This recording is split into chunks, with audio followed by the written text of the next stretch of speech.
Hey everyone, welcome to our Living Beauty Fitness video. I have Rachel here today. Hi Rachel. Hi.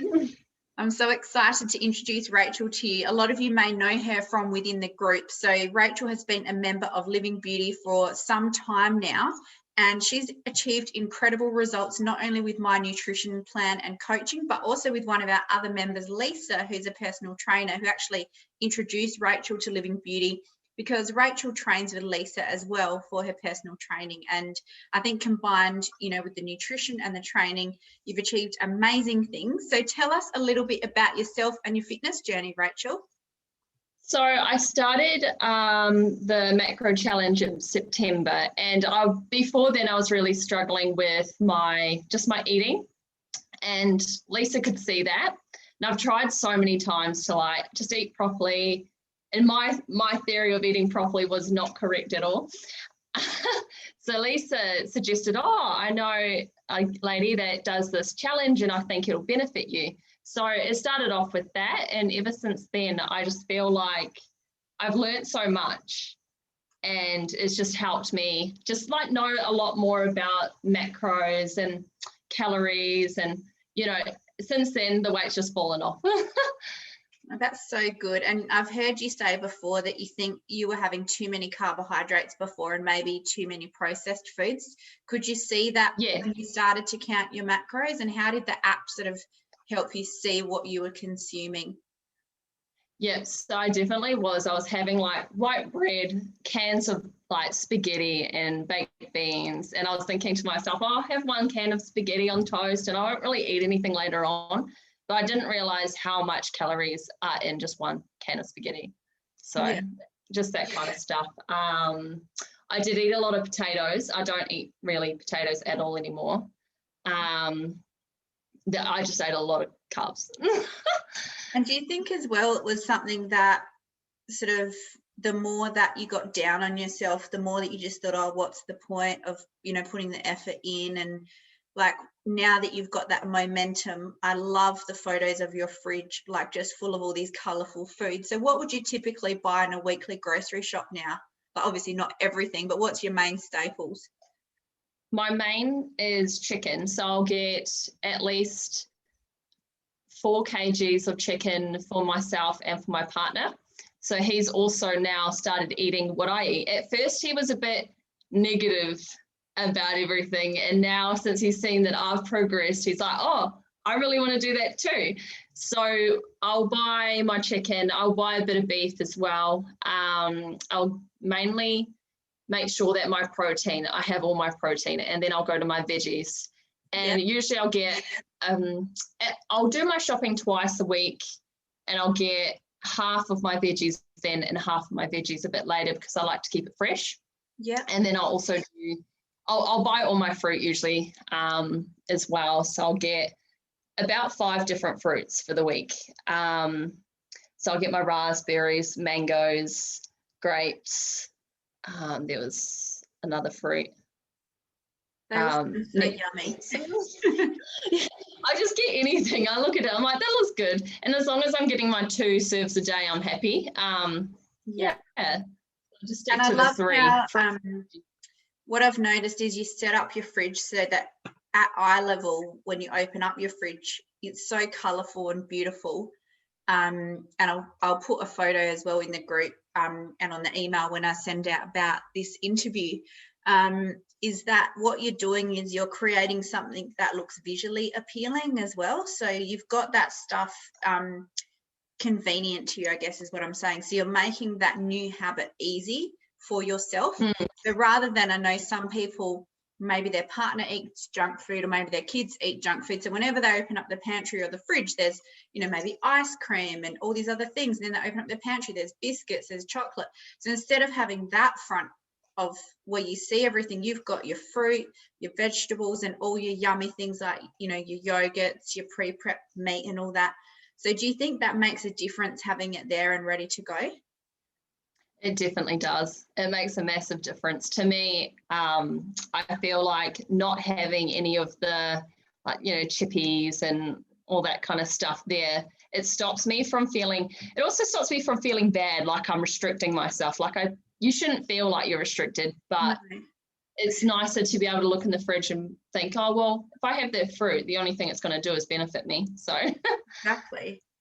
yeah. And in the past, you know, I know a lot of people in the group, you know, are struggling, and, you know, maybe they're going to get some motivation from me. And then there's a lot of people in the group doing really well too.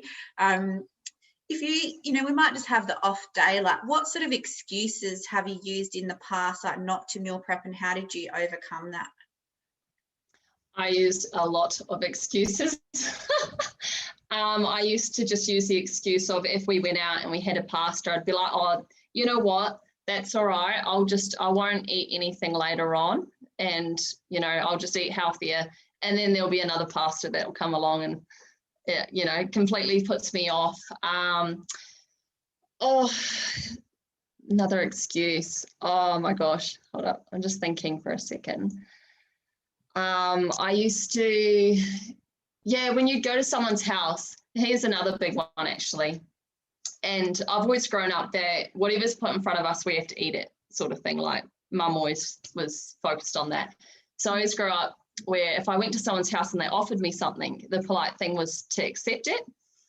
And so I feel like that's also become an excuse, because now if I'd go somewhere and someone would be like, oh, do you want, I don't know, like this cheese, you know, cheese board, whatever. And I'd feel, I feel bad if I say no. So I have to say yes, and I have to eat it. And because I've had some, I have to finish it, or they'll give me a plate of food and I have to finish the whole thing.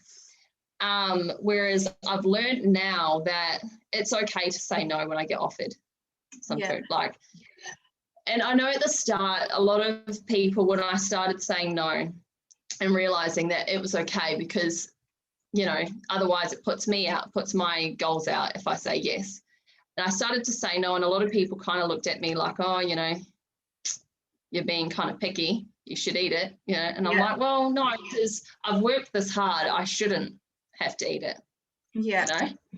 And I think the best thing too was explaining to them, look, I've worked this hard, I've been eating like this, eating that, I know it's not going to make me feel good, so I'm not going to eat it, and you have to respect me for feeling that way. And it's kind of gotten to a point now that people won't offer me food. So, or like they'll be like, oh no, I know you're eating better, or they always try saying it's a diet. And I'm like, no, it's not a diet.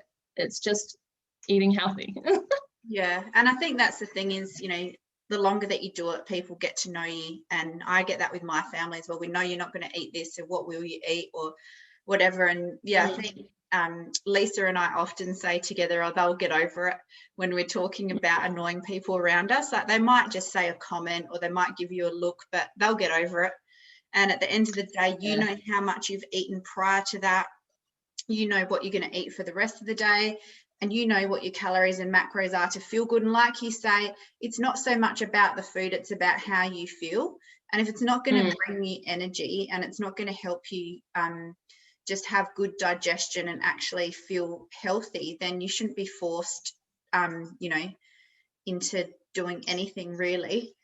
No, that's exactly right. Like, I've had a lot of instances with that kind of thing, you know, or you kind of have when you're trying as well, and some people will be like to you, oh, you know, I don't think you should eat that.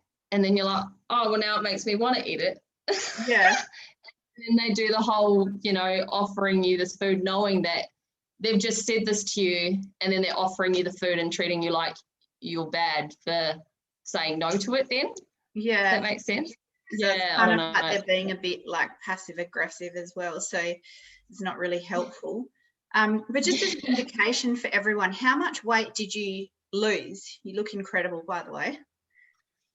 Thank you. So I have lost 15.5 since January last year, and then since I've done the 8-week macro challenge, it's been 13.5 that I've lost. So in Christmas time, I did put on 1 kg because I went on holiday for 2 weeks and splurged out, didn't exercise. I did keep up my steps, but, you know, and I thought that, well, that was okay. Like I enjoyed myself, and I've lost that weight again, so that's good. And I'm just back on it again. So basically, Yeah, you've lost the 13.5, as a result of the macro challenge, and you're training with Lisa. So would you say that the combination of weight training and, the weekly check-ins and the nutrition, is that what advice you would give someone who wants to achieve similar results to what you've achieved? Yes, definitely. 100%. And you don't, you focus on, I know, on doing your 10,000 steps a day, but you train twice a week. Can you tell us right now, do you do full body weights or specific parts on certain days, and how many days a week do you train? So I'll train with Lisa 2 days a week. Monday and Wednesday we'll do full body for an hour. Yeah. And then I also do trails on a Friday with another lady that I've met. And I just do those 3, the 2 weights, full body weights a week, and then the trails. So then plus my steps. That is, and so that's 10,000 steps. I'm just writing it down. Like, a lot of people think, I have to go to the gym 5 or 6 days a week to get results, but you've basically lost, almost 14 kilos through 2 full body weight sessions per week for an hour, obviously being pushed hard by Lisa, who's a great trainer, and then your 1 trail on a Friday, which is out in nature and makes you feel good, and then your 10,000 steps of daily activity. So that's just amazing. And I think if there's any take-home message for the ladies watching this, is that you don't have to flog yourself at the gym. Like, if you're time poor and really, really busy, like a lot of us are, that's very, very achievable. Would you say that it's achievable? Yeah, it is. Completely simple. The more simple, the more achievable.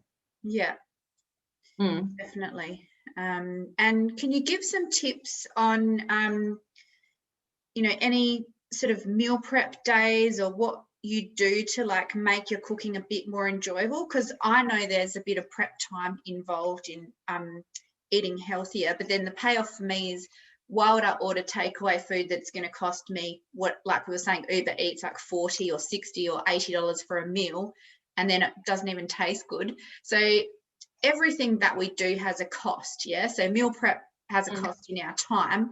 But do you have any tips for meal prep, like meal prep days, or what you do to make it a bit more enjoyable when you're doing that prep? So I choose to do my shopping and my prepping on a Wednesday or a Thursday. So I choose to do these days because I'd rather not spend my weekend meal prepping. Yeah. Yeah, I will.